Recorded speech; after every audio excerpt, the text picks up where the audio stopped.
Sometimes in construction you encounter problems that are a little bit outside of the norm. In this case, we've got a pool that was built in 1938 with an addition put onto the pool sometime in the 70s. We are getting cracking from some differential settlements. Reaching out, we came up with the option of injection grouting. What we've set up here is a test box for everybody. One side of it is saturated with water to simulate the deep end of the pool that's underwater, and the other side is damp soil. What the Florida Foundation's crew is going to do is put a couple of injection grout samples in here, and then tomorrow we'll open the box up and show you what the injection grout does to the soil. So right now we're starting at the bottom of the 3-foot deep dirt pile, if you want to call it that. And so we're starting to inject, and then we're going to be slowly bringing the rod up to create basically a column. As we inject, we come up with a rod, when time comes. It takes a little bit of time, it doesn't happen in 3 minutes, so it's probably at least a 10-15 minute process. Now the soil here is probably most likely not as compact as the soil under the pool, because that pool's been sitting on there for the past 70 to 90 years, compacting the soil. Now as the material reacts, it's hydrophobic, so it displaces water, so you're going to start to see some bubbles coming up. Yeah, so the soils are loose, compared, and then down there you have the actual slab of the pool. So it's basically retaining, and the material is traveling, basically filling up the crevices, and in this case, there's no top, so it's just gonna come up. So that's why you see the foam there, because it's basically trying to find a path of least resistance. So we may not be able to put in the amount of material that we were hoping to do, at least 2.5 to 3 gallons. We'll see what it will allow us to do. Typically, it's about 1 gallon a foot of injection. How much does it spread out from the injection point? It all depends on the density of the soil. On really, really tight soils, you get like an 8 to a 12-inch column. If it's loose, then it will travel. So if there's some veins in the soil, you will actually find a path of least resistance and then go to those directions. So the material does expand, so it basically also compacts the soil. There's many different kinds. There's resins like this one here we also use to seal behind seawalls, where you have like loss of soil. So we'll come in and inject on the land side and basically seal from soil actually going out the seawall. It's used for that. That's still a single component resin. The 2-component resin is used for slab lifting. So basically, drill like a 3/8 hole, and then we basically inject directly through the slab, and it basically travels under the slab and expands 24 times its volume. And since the foam has no place to go, it basically pushes the slab. Yeah. So it's used for void filling. So there's many applications, like we did for you inside with some void filling. There was some soil enhancements under structural columns. And I heard from you guys that when they were excavating in that area, it was like hard as a rock. Eh? Yeah. That was. Yeah. So that was a different. It was different than this one. They had to use chipping guns to get that out. Yeah. That was the 600. Yeah. I think we used both, a 430 and a 600.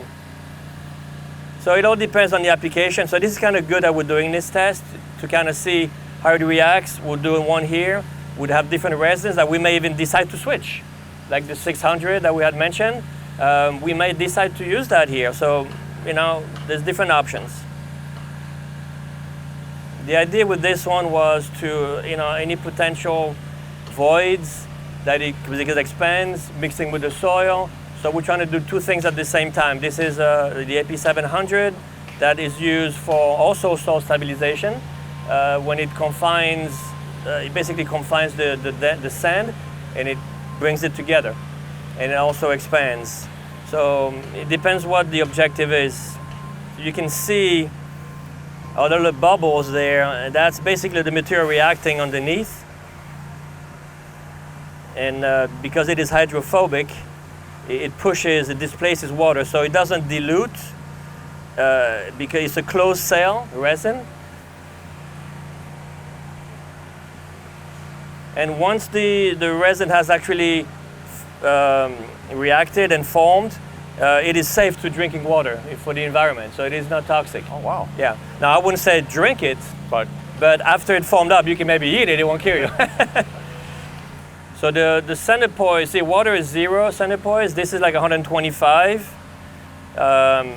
So there's different resins, like the 600 is even less, like 50 or less. So this one's a little bit thicker. So again, different materials for different applications, right? Typically the single component resins, polyurethanes, is for a permeation process. Okay. Basically, so that's why you kind of do it slow, you do it in lifts, and it basically permeates in the soil. So it is used often to, like on some jobs you might not, and we may even start doing some of those for you, where you cannot come in with sheet piles. Let's say you have an elevator pit. yes, That you need to create, and you don't have the room, the access to come in with sheet piles, plus the vibration might be an issue. So what we do is we'll come in, we'll use a single component to permeate, and we'll basically do a deep injection. So let's say you got a 8-foot deep pit, we'll go a few feet below, right? And we start injecting, and we'll basically create columns, like a second power wall, yes. right? Very similar, but using polyurethane single component resin, and you permeate through the soil, and you create mini columns. And then the soil from typically you try to caving in. do one row, and then you stagger, and you go one in behind. We're designing one for Miami Beach right now, on Michigan Avenue, a huge high-rise project. We actually did, that was really, really cool. They had really deep foundations for the auger cast piles. So we did 150 roughly auger cast piles, 18-inch diameter, 40 feet deep. But before that, we actually sent our technician here. How many injections you do on that? I think 180. Yeah, it was quite a bit. So what we did is we went down 20 feet and we came up 4 feet. So we have a 4-foot, so to speak, a plug from 20 feet up to 16 to create a plug. Then we did the second power wall. So when they excavated, we basically, because they couldn't do sheet piles because of the vibration for the neighboring structures. And then this material actually sealed 4 feet thick underneath the entire, like this box, all surrounded by pilings to create a coffer dam, so to speak. And then this material was used to not waterproof it, but to be able to control the water seepage. In Miami Beach, like water table is 4.5 feet below where we're standing. Yeah. Miami Beach is 3 feet, Yes. and it worked. So We we're used- designing another one just like that. It's a very, very cool system. We used to use this up in New York to divert waters from underground streams. Okay, So if you're trying to build, you could divert it around and Huh. inject the grout with it and create a wall. create a wall, Yeah. and it would just divert the water around. Yeah. So like you said earlier, you got to think outside the box. So you know what products you have available, and you just got to find the one, from years of experience. Most appropriate. We've been around, we know construction, what works, what doesn't work.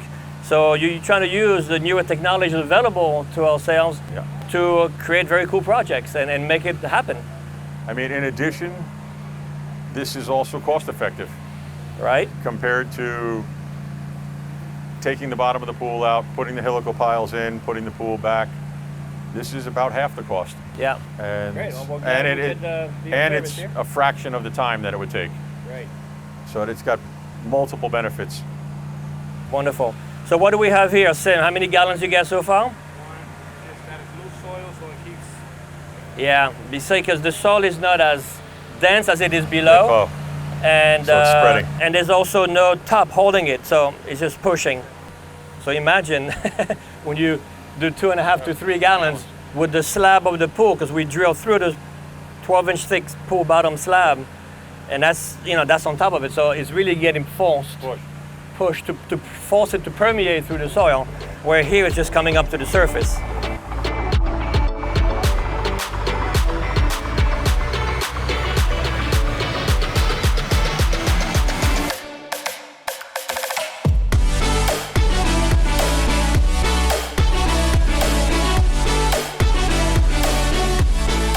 Okay, so 24 hours later, after doing the injections, we had these 2 boxes filled up 3 feet of dirt.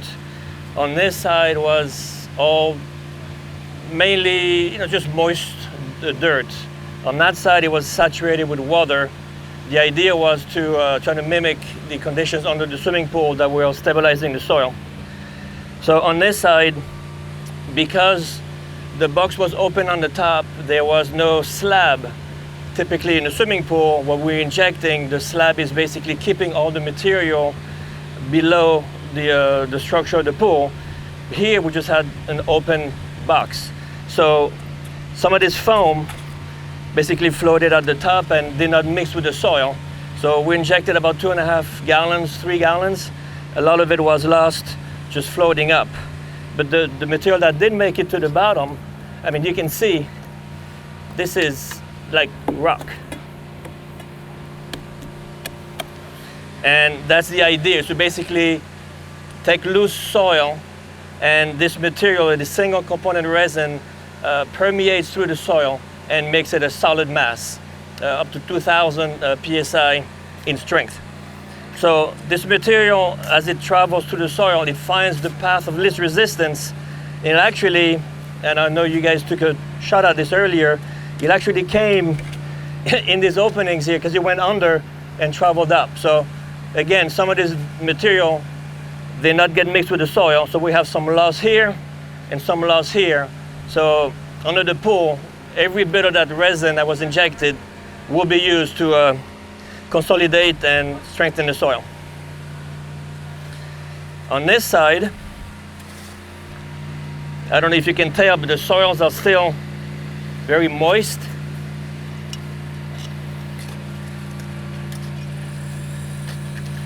And it did still consolidate with the soil, and it did what it's supposed to do. It's not as dense as the other side, but it still densified the soil. As you can see, it's very, very dense. So by doing injections like every 3 foot on center, we definitely did consolidate the soil, and it will enhance the soil capacity under the pool, which is the object here, to give it more lifespan, to keep it from further settlements. So the results are good.